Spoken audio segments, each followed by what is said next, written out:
Napakatahimik ng Isla Guimara. Payapang namumuhay ang mga residente roon na ang pangunahing ikinabubuhay ay ang pangingisda. Hanggang isang madaling araw ay bulabugin sila ng balitang isang mangingisda ang nawawala. Kaagad naman nagsagawa ng pag-rescue ang mga kapwa mangingisda ni Mang Berting, maging ang rescue team ng bayan na dumating sa isla. Ang mangingisdang si Arman ang nakatagpo sa matandang kasamahan, sumampit sa mga halamang dagat. Malapit sa pampang ang luray-luray na katawan ni Mang Berting. Wala nang laman loob at tila talagang pinagpiestahan ng kung sino mang may gawa niyon sa kanya. Wala silang ideya kung sino ang salarin.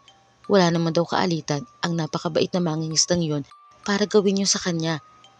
Isang matanda sa isla ang nakapagsabi na baka umatake na naman daw ang mga aswang dagat.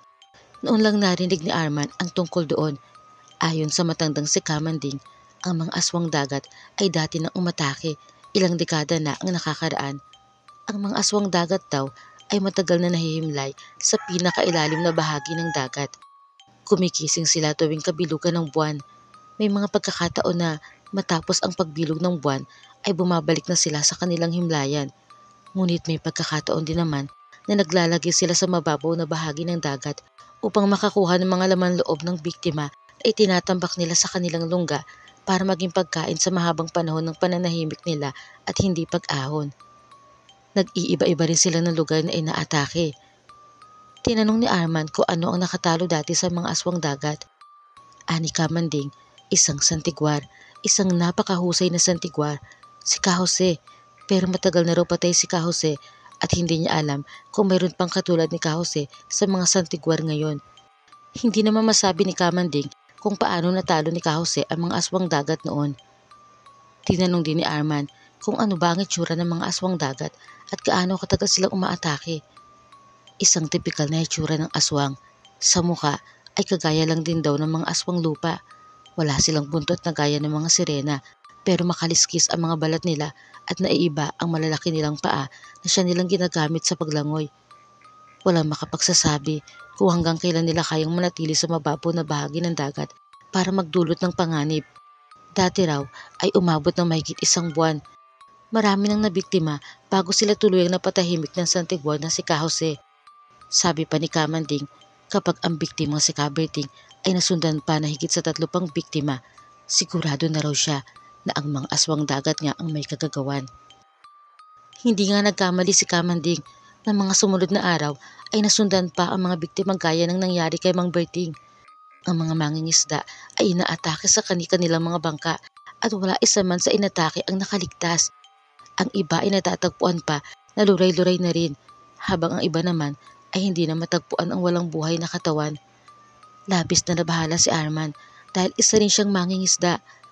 Hindi na tuloy siya makapalaot sa takot na mangyari rin sa kanya ang sinapit ng mga kasamahan. Gutom na ang inaabot nilang mga taga-isla. Napabalik ko siya ng bangon nang maalala ang kaibigan ng tatay niya na albularyo, si Mang Pepe. Kinabukasan ay pinuntahan niya ito na medyo malayo rin ang lugar. 7 bayan pa ang dinaanan niya bago iyon narating. Ngunit gano'n na lang ang panlulumo niya nang malamang wala na rin pala si Ka Pepe. Namatay daw ito noong 1 taon matapos kalabanin ang isang malakas na aswang. Pero nakilala naman niya ang anak nitong si Marco na isa na ring ganap na albularyo. Ang totoo, marami nang ginawang pagsasanay si Marco pero wala pa siyang nakakatunggaling aswang kaya isang hamon sa kanya ang panganib na sinabi ni Arman. Sumama siya rito. Ang mga taga-isla ay nabuhayan ng loob nang ipakilala ni Arman si Marco sa kanila.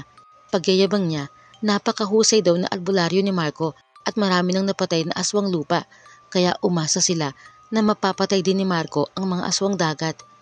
Nabigla si Marco sa pagsisinungaling ni Arman, makapagyabang lang. Nahiya na lang siyang ituwid iyon sa harap ng mga tao. Pero ibinulong naman sa kanya nito na sinabi lang yon para makuha ang tiwala ng mga taga-isla at kahit papano ay mabawasan ang pangamba nila. Marami naman ang naniwala pero meron ding hindi kumbinsido dahil medyo bata pa si Marco at wala sa itsura nito ang pagiging isang magaling na albularyo. Mukhang pagpapagwapo lang daw ang alam. Naiiling na lang si Marco sa tinurang iyon ng isang lalaki.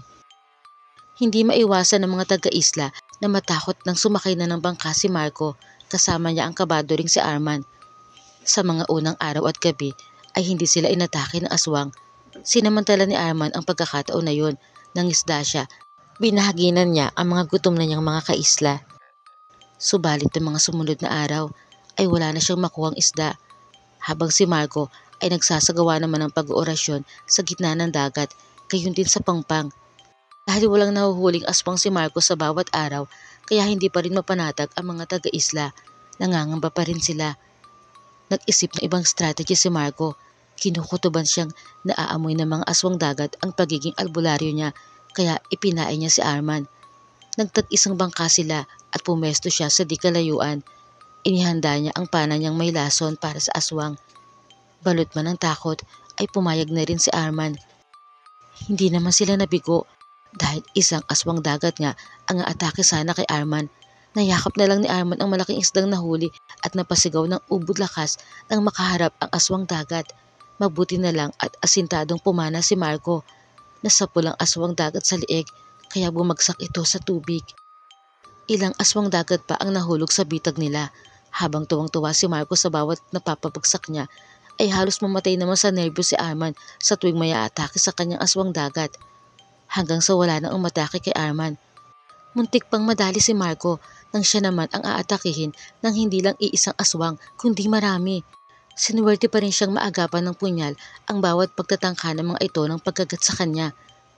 Napanganga na lang si Arman habang pinapanood kung paano pinapabagsak ni Marco isa-isa ang bawat aswang dagat na sumampa sa bangka nito gamit ang punyal. Matapos matalo ang mga aswang dagat ay pumalakpak si Arman habang si Marco ay napahiga na lang sa bangka at tumingala sa langit. Pagkamat nagpapasalamat siya na marami siyang nagaping kalaban ay hindi siya kumbinsido na naubos na niya ang mga ito, tsak na marami pa ang nasa ilalim ng dagat. Baka na nahimik lang saglit ang mga ito dahil nabalitaan na siguro nila ang nangyayari sa mga kalahi nila, na tulad din ng pag-atake nila sa mga mangingisda ay ganun din ang nangyayari sa kanila. Nakaisip ng paraan si Marco. Sa kubo ni Arman ay gumawa siya ng langis na may matibay na orasyon. Ilang gabi niya iyong pinagpuyatan dahil hindi iyon madaling gawin. Nang matapos ay muli silang pumalaot ni Arman. Nang nasa gitna na sila ay ibinuhos niya ang langis na laman ng bote. Kulay itim yun na parang tinta ng pugitang kumalat sa tubig at bumaba hanggang sa ilalim. Matapos yung gawin ay naghintay lang sila. 2 oras na paghihintay kaya nakatulog na sa bangka si Arman. Nagulat na lang siya nang gisingin siya ni Marco dahil sa paglutang na hindi nila mapilang na bangkay ng mga aswang dagat. Nagtumilat ang mga mata ni Arman. Hindi makapaniwala sa nakikita niya. Nayakap niya si Marco sa sobrang tuwa at pasasalamat. Inalis naman ni Marco ang pagkakayakap ni Arman. Aniyay, ginamit lang siya ng Diyos para sa misyon na yon. Pero hindi niya maikubli ang tuwa sa matagumpay na unang misyon ng pagkalaban sa masasamang elemento na tulad ng aswang dagat. Maging siya ay humanga sa sarili. Doble naman ang tuwa ng mga taga-isla nang malaman ang nangyari. Sa wakas daw ay matatahimik na ulit ang isla nila at muli silang makakabalik sa hanap buhay bilang mga mangingisda. Nung sumunod na gabi ay nag-celebrate sila. Binigyang pugay nila ang binatang albularyo sa nagawa nito para sa kanila. Sa gitna naman ng pagsasalo-salong iyon ay may namataan si Marco na isang magandang dilag na tahimik lang sa isang tabi. Nilapitan niya ito at nakipagkwentuhan siya kahit patipid lang ang bawat tugon nito sa kanya.